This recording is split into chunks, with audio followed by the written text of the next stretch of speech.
பல புராண கதைகள்ல நாம நினைச்சு கூட பார்க்க முடியாத அளவுக்கு ராட்சத உருவத்திலையும் பயங்கர வலிமையாவும் கொடூரமாவும் இருக்கக்கூடிய பல உயிரினங்கள் நம்மளோட பூமியில வாழ்ந்ததா நம்ம கேள்விப்பட்டிருப்போம். இந்த மாதிரியான ராட்சத உயிரினங்களை பத்தின புராண கதைகள் உலகத்துல இருக்கக்கூடிய பல்வேறு கலாச்சாரங்கள்ல பெரும்பாலான கலாச்சாரங்கள்ல காணப்படுது. அப்படி ஒரு ராட்சத புராண உயிரினத்தை பத்தி தான் இந்த வீடியோல நாம பார்க்க போறோம். அந்த உயிரினத்தோட பேரு லெவியத்தன். இந்த லெவியத்தனை ஒரு மிகப்பெரிய சக்தி வாய்ந்த கடல் ராட்சசன் அப்படின்னு சொல்றாங்க. இன்னைக்கு இந்த வீடியோல லெவியத்தனை பத்தி பாக்குறதுக்கு முன்னாடி இந்த வீடியோக்கு கீழே ஒரே ஒரு லைக் தட்டி விட்டுருங்க. அப்படியே நம்மளோட சேனலையும் சப்ஸ்கிரைப் பண்ணி சப்போர்ட் பண்ணுங்க. மறக்காம பக்கத்துல இருக்கிற பெல் ஐகானை பிரஸ் பண்ணி நோட்டிபிகேஷன் ஆல்னு கொடுங்க. அப்பதான் நான் என்னோட சேனல்ல அடுத்தடுத்து போஸ்ட் பண்ற எல்லா வீடியோஸும் உங்களுக்கு நோட்டிபிகேஷன்ல வரும். சோ மறக்காம நான் இப்ப சொன்ன ஸ்டெப்ஸ் எல்லாம் கரெக்டா பண்ணிருங்க. இப்ப வாங்க வீடியோக்குள்ள போகலாம்.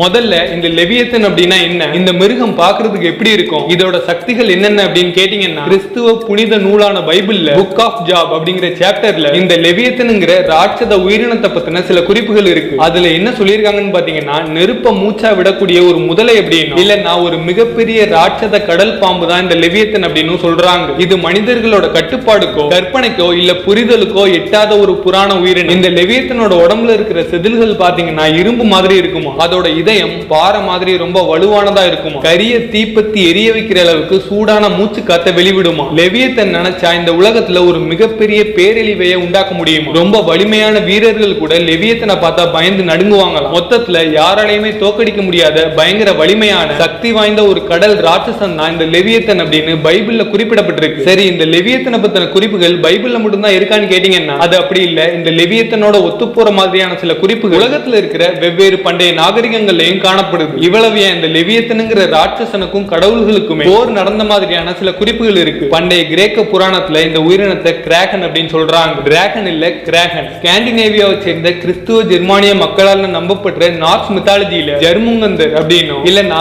மிட்கார் சோர்மா அப்படிங்கிற பேர்லயும் லெவியத்தனை குறிப்பிடுறாங்க. அது மட்டும் இல்ல, நார்ஸ் மித்தாலஜி படி நம்மளோட உலகத்துல இருந்த கடல் மட்டம் முழுக்க இந்த லெவியத்தனோட ஆதிக்கம் இருந்ததாகவும், அந்த சமயத்துல கடல்ல பயணம் செஞ்ச பல கடல் மாலுமிகள் கடலோட மேற்பரப்புல தெரிஞ்ச லெவியத்தனோட உடலை ஒரு தீவு நம்பி அங்க இறங்க முயற்சி பண்ணி பல கடல் மாலுமிகள் உயிரிழந்ததாகவும் சொல்லப்படுது. இன்னைக்கு ஈராக்ல இருக்கிற பக்தாத் அப்படிங்கிற ஒரு இடத்துக்கு பக்கத்துல மெசபொட்டாமியா அப்படின்னு அழைக்கப்படுற ஒரு பகுதி இருக்கு. அந்த பகுதியில பாபிலோன் அப்படின்னு அழைக்கப்படுற பண்டைய நகரமும் இருக்கு. அந்த நகரத்துல வாழ்ந்த மக்கள் லெவியத்தனை அவங்களோட புராணத்துல டியாமெட் அப்படின்னு சொல்றாங்க. அதாவது டியாமெட் அப்படின்னா பல தலைகள் கொண்ட பாம்பு இல்ல டிராகன் அப்படின்னு அர்த்தம். இந்த டியாமெட்டுக்கும் பண்டைய பாபிலோன் மக்களோட கடவுளான மர்துக் அப்படின்னு அழைக்கப்படுற கடவுளுக்குமே போர் நடந்ததா குறிப்புகள் இருக்கு. அதே மாதிரி இன்னைக்கு இருக்கிற இஸ்ரேல், பாலஸ்தீன், லெபனான், சிரியா அப்புறம் ஜோர்டன் இந்த இடங்கள்ல இருக்கிற சில குறிப்பிட்ட பகுதிகள் எல்லாம் ஒண்ணு சேர்த்து பண்டைய காலத்துல கேனான் அப்படின்னு அழைக்கப்படுற ஒரு பகுதியா இருந்தது. அந்த கேனான் பகுதியில வந்த மக்களை கேனானைட்ஸ் அப்படின்னு இல்லன்னா செமிட்டிக் பீப்புள்ஸ் அப்படின்னு சொல்லுவாங்க. அந்த கேனானைட்ஸ் மக்களோட புராண நம்பிக்கையின்படி அவங்களோட கடவுளான பால் அப்படின்னு அழைக்கப்படுற கடவுளுக்கும் இந்த லெவியத்தனுங்கிற கடல் அரக்கனுக்கும் போர் நடந்ததா குறிப்புகள் இருக்கு. அதே மாதிரி ஜப்பானியர்கள் அவங்களோட புராணத்துல இந்த ராட்சசனை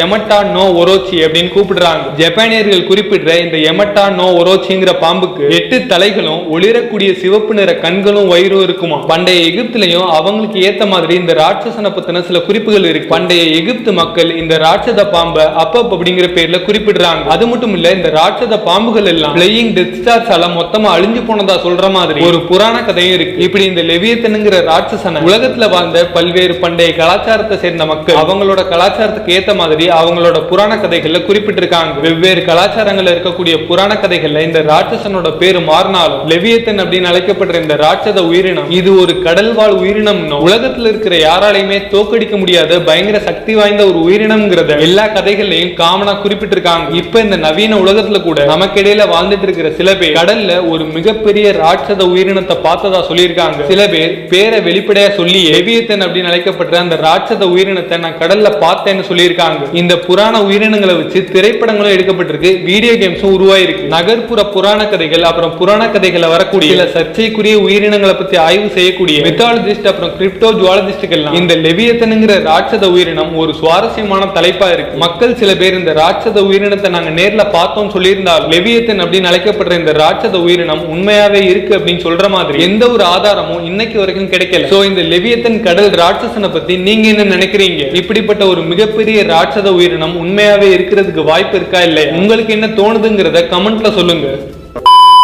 நாம வீடியோவோட எண்டுக்கு வந்தாச்சு. மறக்காம இந்த வீடியோ லைக் பண்ணுங்க, ஷேர் பண்ணுங்க, நம்மளோட சேனலையும் சப்ஸ்கிரைப் பண்ணி சப்போர்ட் பண்ணுங்க. அப்படியே பக்கத்துல இருக்கிற பெல் ஐகானையும் பிரஸ் பண்ணி நோட்டிபிகேஷன் நாள்ல கொடுங்க. அப்பதான் நான் என்னோட சேனல்ல அடுத்தடுத்து போஸ்ட் பண்ற எல்லா வீடியோஸும் உங்களுக்கு நோட்டிபிகேஷன்ல வரும். அடுத்து மறுபடியும் இதே மாதிரி ஒரு இன்ட்ரெஸ்டிங்கான வீடியோல உங்களை சந்திக்கிறேன். அதுவரை உங்களிடம் இருந்து விடைபெறுவது நான் உங்கள் ரகுராம்.